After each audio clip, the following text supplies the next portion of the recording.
Hi everyone. Thanks for coming to this session on effective questioning to differentiate learning in the music classroom. My name's Kirsten Macaulay and I'm really looking forward to presenting what my research has found to help you use questioning even better to help your students learn and be engaged in the music making in your classroom.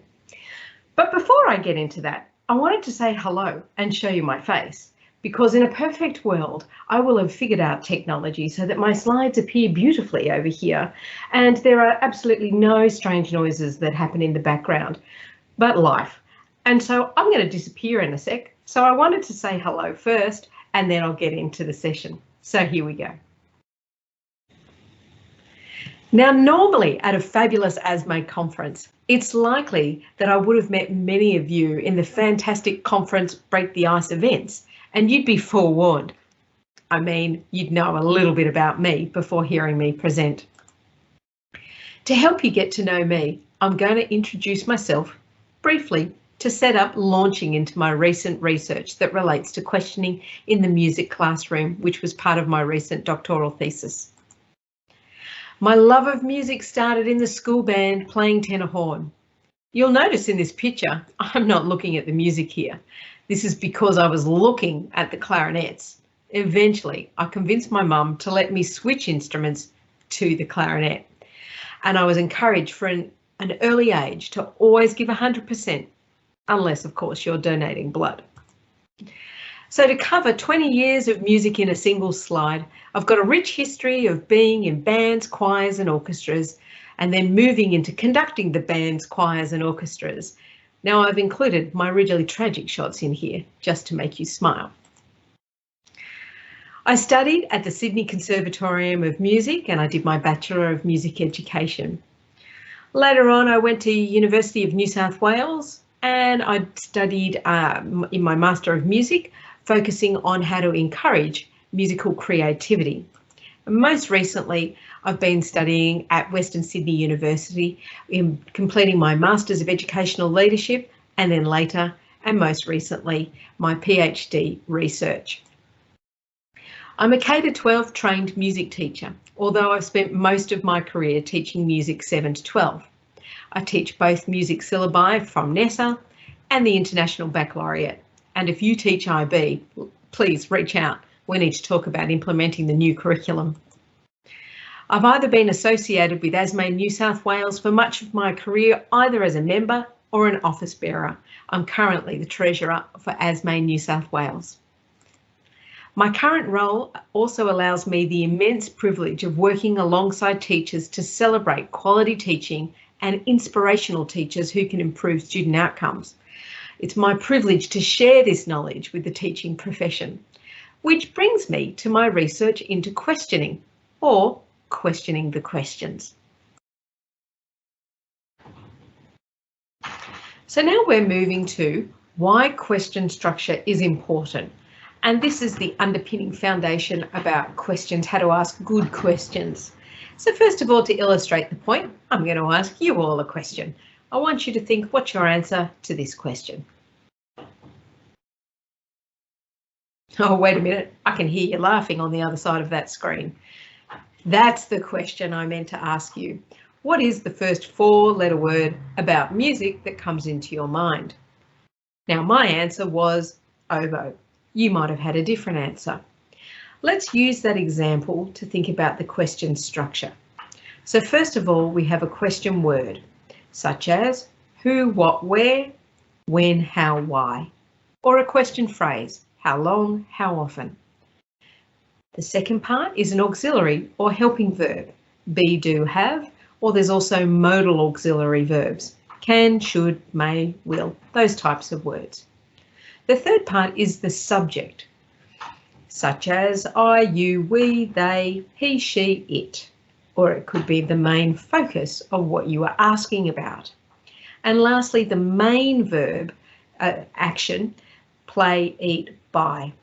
And you can see there, I've given you an example question with the 4 parts marked out with the question word what, auxiliary verb should, subject, the student, and main verb practice.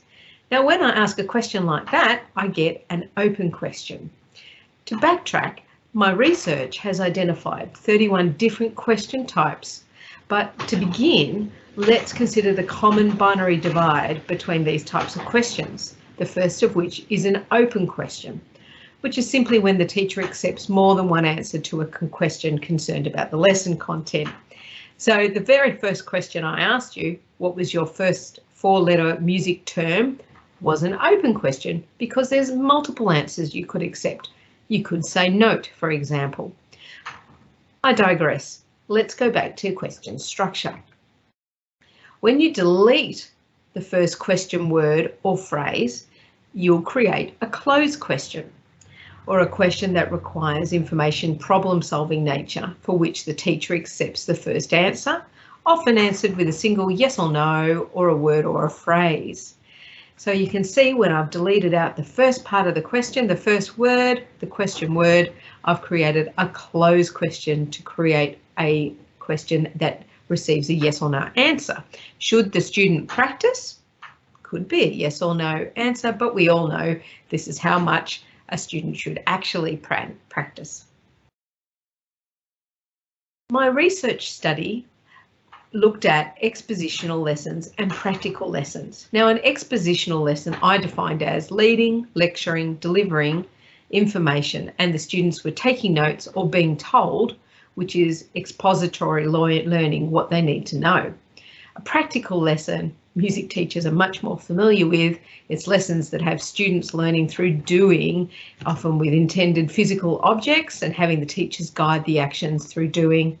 Might include a reflection on the student on learning by the data they produce. Most commonly, we think about practical lessons and music making in a practical lesson.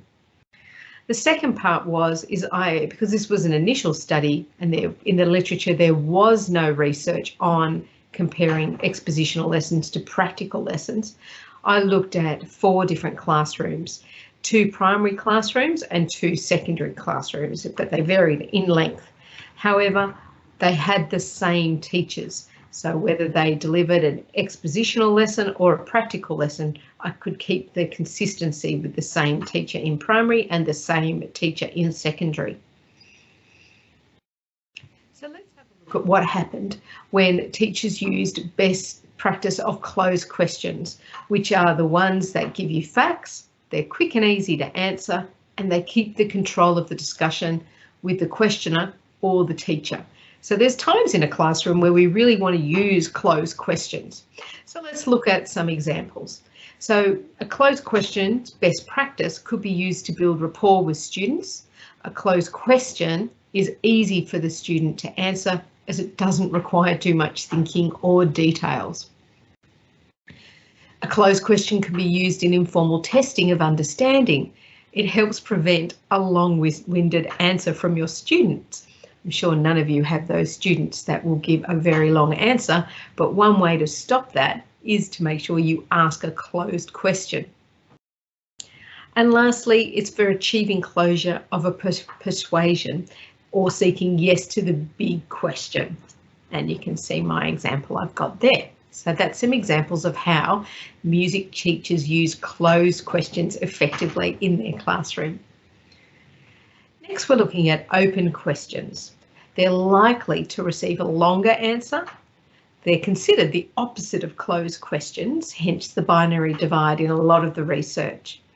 But there are many different types of open questions, but they all have the following characteristics. They ask the student to think and reflect. They might respond with opinions and feelings. And this is the important part for us as music teachers, is they hand the control of the discussion to the student. So let's have a look at what my research revealed was best practice in using open questions. First of all, following on from a closed question, asking a closed question first, then asking an open question will encourage students to speak and will build courage in a more reserved music student. So that can be really helpful to build that important rapport. We can realise the extent of learning problems, which of course you always have the solution as the music teacher. And lastly, an open question can help build that rapport with the students to show that you are demonstrating concern about them in using these open questions. Okay, so now I'm moving into my research project. So this data is informed by surveying 165 teachers, observing 8 primary and secondary lessons, and then recording and analysing the interviews with the observed teachers, which was 8 hours or 480 minutes, to understand how teachers are using questions in their classroom. Now, at the moment, I know you're thinking, how am I going to remember 31 different question types? So hopefully you have a copy of my first resource, as it has the typology of all 31 different questions. So essentially, my research found that there were many different types of questions. Generally, teachers improvise questions, and often with a high degree of success. So let's look at what the statistics and the results said from my study. So on the screen now you'll notice that there's only 8 of 31 question types noted on screen. And these are because I've selected these ones as the most interesting and the highest occurring questions in music classrooms specifically. So first of all, you'll see about a attention question. Now, first of all, attention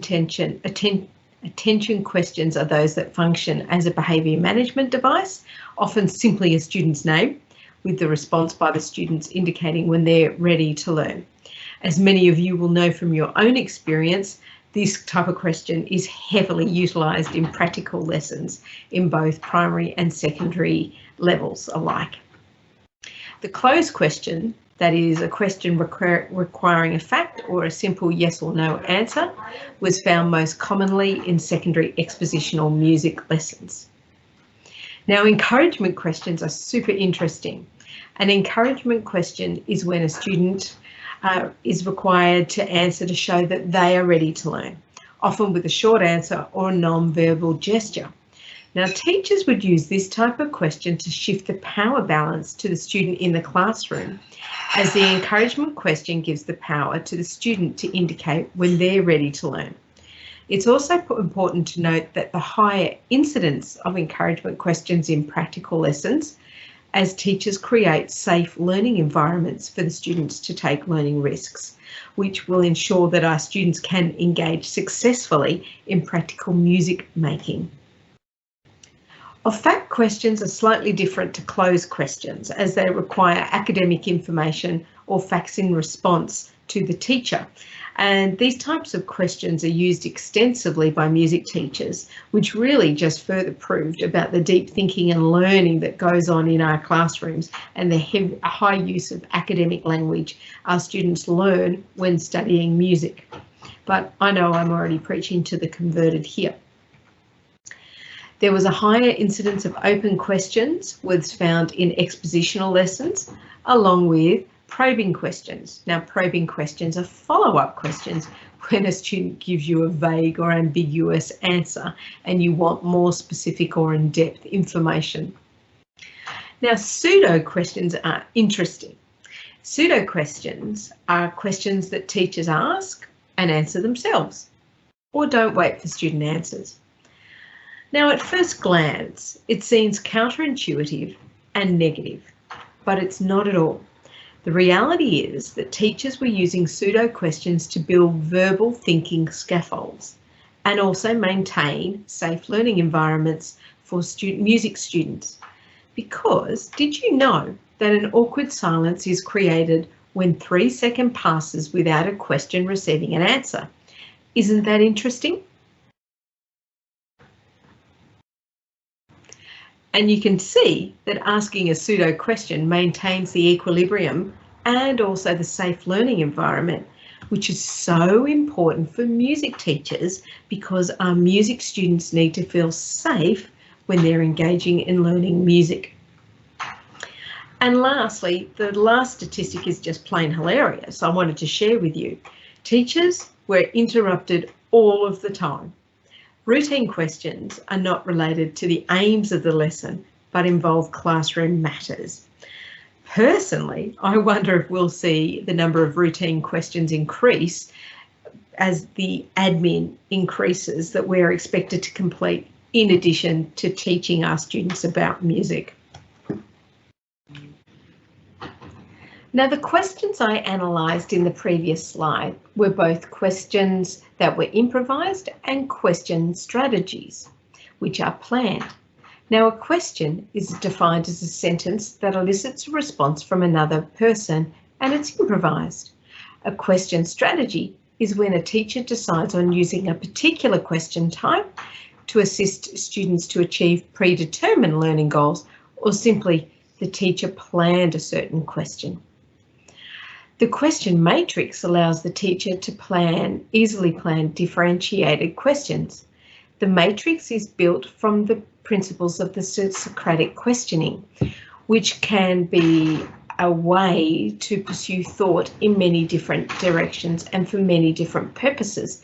And it's resource number 2, and you'll need that, and I'll explain it in a moment. But I didn't develop the matrix. It was developed from previous research by Wiederhold, and it allows teachers to differentiate easily. So let's examine the questioning matrix. You'll see here the matrix on the screen. First of all, the first way is to read down the first column, which uses each subject phrase, such as what, where, when, which, who, why, and how, which increases in difficulty from simple to complex because the question will examine the event, place, time, choice, person, reason, and meaning. The second method is to read across each column from left to right. Present, past, possibility, opinion, probability, prediction, and imagination. And thirdly is to combine both the rows and the columns together. The third form, and it will be what is, where has, where can, and so on, which will increase the rigour in the planned questions or the question strategies. So let's look at an example by listening to some music.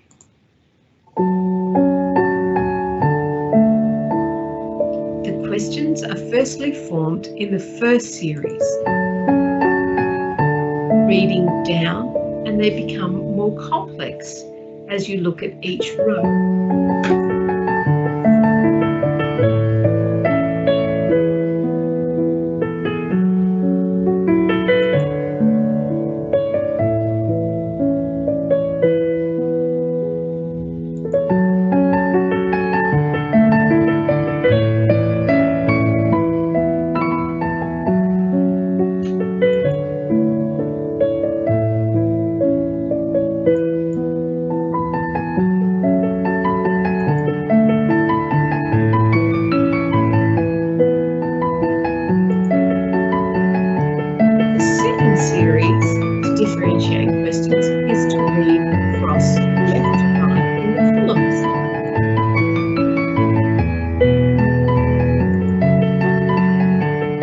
Now you'll notice that I start in the columns from the first row.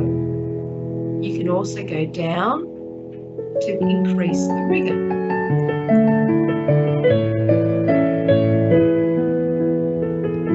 But the rigour here is increased from going left to right with this question phrase.